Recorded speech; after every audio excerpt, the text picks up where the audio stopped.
Ассалаумалейкум. Қазақ елі алдымызда Ақтілек шипажайы Сарыағаш. Орналасқан жерін қарасаңыздар, вообще супер, супер пупер. Орманның ортасында. Мына орман ары қарай дальше жалғасып жатыр, бір километрге примерно. Так. Ассалаумалейкум. Ішкі жағы осындай. Артында параллельный корпус. Вот.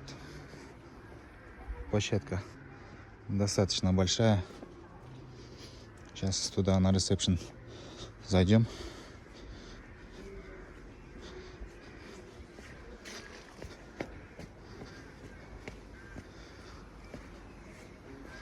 Так.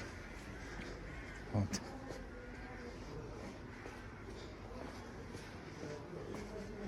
Фойе хочу вам показать. Вот. Фойе, ресепшн. Вот так можно.